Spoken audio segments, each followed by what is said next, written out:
সর্বকালের খেলোয়াড় এবং বুম বুম আফ্রিদি, পাকিস্তানের প্রাক্তন খেলোয়াড়, তিনি বর্তমানে বিপিএলে খেলার জন্য বাংলাদেশে অবস্থান করছেন। তিনি বলেছেন, মাশরাফি সাকিবের পরিণতি দেখে রাজনীতি করার ইচ্ছে নেই আমার। বিপিএলে চিটাগাং কিংসের শুভেচ্ছাদূত হিসেবে বাংলাদেশে এসেছেন পাকিস্তানের সাবেক অলরাউন্ডার শহীদ আফ্রিদি।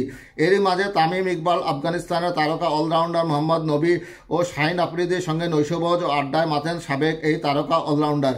আগে থেকে শহীদ আফ্রিদি নিজের ইউটিউবে ব্লগ প্রকাশ করে আসছেন। শুক্রবার ৩রা জানুয়ারি তেমনই একটি ভিডিও প্রকাশ করেছেন তিনি।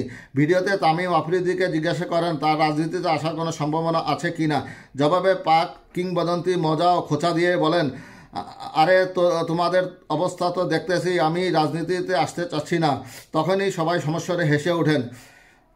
আওয়ামী লীগের টিকিটে সংসদ সদস্য হয়েছিলেন বাংলাদেশের দুই তারকা ক্রিকেটার সাকিব আল হাসান ও মাশরাফি বিন মুর্তজা। তবে গত ৫ই আগস্ট ছাত্র জনতার অভ্যুত্থানে পতন হয় আওয়ামী লীগ সরকারের। এতে বিপাকে পড়েন এই দুই ক্রিকেটার। হামলা হয় মাশরাফির নড়াইলের বাড়িতে, আর হত্যা মামলার আসামি হয়েছে সাকিব আল হাসান। তাই আফ্রিদি সাকিব ও মাশরাফিকে ইঙ্গিত করে এমন মন্তব্য করেছেন বলে অনেকে মনে করছেন।